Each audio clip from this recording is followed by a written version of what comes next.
আসসালামু আলাইকুম ওয়া রাহমাতুল্লাহি ওয়া বারাকাতুহু। সুপ্রিয় দাখিল নবম শ্রেণীর সকল ছাত্রছাত্রীরা তোমাদেরকে জানাচ্ছি আমার প্রথম থেকে দশম শ্রেণীর সকল পড়ালেখা এখানে ইউটিউব চ্যানেলের পক্ষ থেকে অনেক অনেক শুভেচ্ছা এবং অভিনন্দন। তোমাদের খুব শীঘ্রই তোমাদের যে অর্ধবার্ষিক পরীক্ষা সেটা কিন্তু অনুষ্ঠিত হতে যাচ্ছে। তো আমি আজকে তোমাদের জন্য অনেকে কমেন্টে আমাকে জানিয়েছো সাজেশন কখন দিব। তো সাজেশনটা অলরেডি তৈরি করে ফেলেছি। আমি আজকে তোমাদেরকে যে আকাইদুর ফিকহ যে সাজেশনটা দিব এখান থেকে অবশ্যই তোমাদের পরীক্ষাতে কিন্তু কমন থাকবে। তো আমি আগে এখানে লিখে রাখি, তোমরা একটু মনোযোগ দিয়ে দেখো। তোমাদের যে পরীক্ষাতে এমসিকিউ থাকবে, এমসিকিউ কিন্তু তোমাদের 40 থাকবে, ঠিক আছে?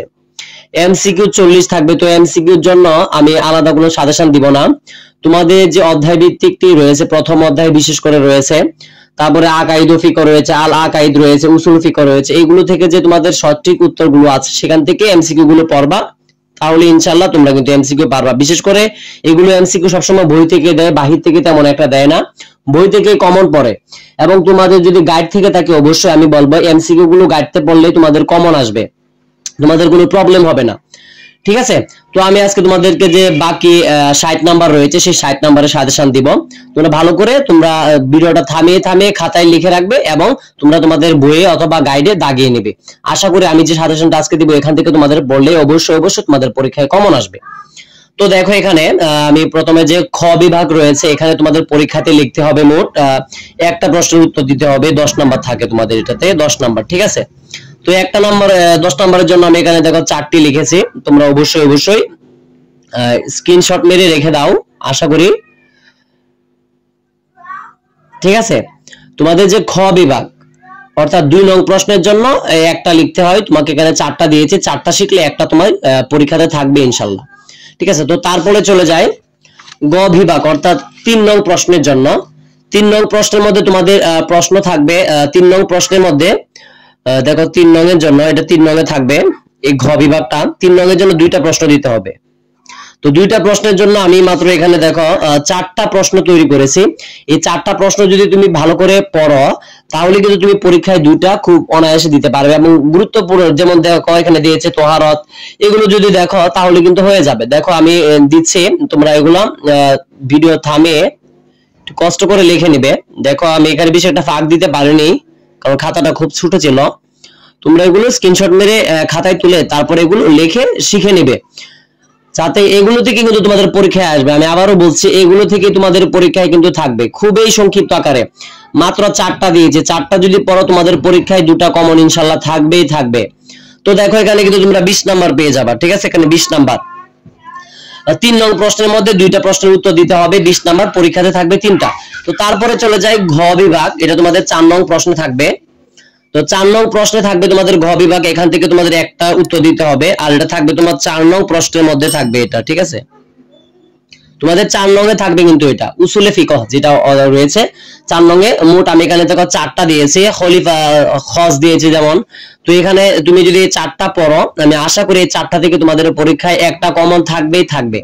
তো এগুলো তোমরা অবশ্যই খাতায় তুলে রাখো, ঠিক আছে? এছাড়াও যদি তোমাদের কোনো প্রশ্ন থেকে থাকে অবশ্যই কমেন্টে জানাবে। এছাড়াও তোমাদের সামনে যে আরবি পরীক্ষাগুলো হবে, তোমাদের আরবি প্রথম পত্র রয়েছে, আরবি দ্বিতীয় পত্র রয়েছে, কুরআন মাজিদ রয়েছে, হাদিস শরীফ রয়েছে, সবগুলো নিয়ে ইনশাআল্লাহ আমি সাজেশন দিয়ে দিব, সমস্যা নেই। তোমরা আজকে যে সাজেশনটা দিচ্ছি এটা ভালো করে শেষ করার চেষ্টা করো। তো তারপরে দেখো সর্বশেষ না, এটা উম নাম্বার, এটা তোমাদের থাকবে পরীক্ষাতে 5 নং এ। 5 নং এ থাকবে, নাম্বার থাকবে কিন্তু ভাই এটাতে 10 নাম্বার থাকবে, এখানে একটা উত্তর দিতে হবে।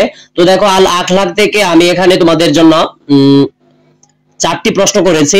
4টি প্রশ্ন যদি তুমি ভালো করে শিখো আমি আশা করি এখান থেকে তোমাদের একটি প্রশ্ন কিন্তু পরীক্ষায় আসবেই আসবে।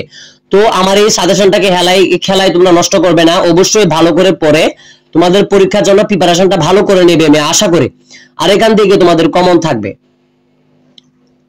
আমি আবারও বলছি, তোমরা যদি কোনো কিছু বুঝতে অসুবিধা হয় অবশ্যই আমাকে কমেন্টে পরে জানাবে, আমি তোমাদেরকে জানানোর চেষ্টা করব, ঠিক আছে? তো তারপরে আরেকবার দেখাই উম বিভাগ 5 নং এ থাকে এগুলো পড়লে তোমাদের যথেষ্ট, এগুলো একটু খাতায় লিখে রাখবে। তো সর্বশেষ যে তোমাদের 6 নং অর্থাৎ যে 60 নাম্বার রিটেন থাকে, 60 নাম্বার রিটেনের মধ্যে এই দেখো 6 নং 10 নাম্বার, ঠিক আছে? এটাতে তোমাদের মধ্যে ভাই থাকবে 10 নাম্বার। উসুলে ফিকহ ও তোমার যে ফিকহের ইতিহাস রয়েছে, ইলমুল ফিকহ ও উসুলে ফিকহের ইতিহাস। এখান থেকে তোমাদের মাত্র একটা প্রশ্নের উত্তর দিতে হবে। তো অলরেডি আমি এখানে 4টা দিয়েছি, 4টা ভালো করে পড়লে তোমাদের হয়ে যাবে। দেখো এগুলো খাতায় ভালো করে তুলে নাও, ঠিক আছে? আর আমার চ্যানেলে যারা নতুন অবশ্যই সাবস্ক্রাইব করে পাশে থাকবে।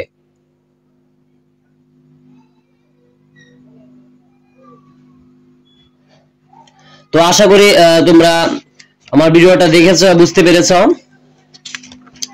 এছাড়াও দেখি, দাঁড়াও একটু,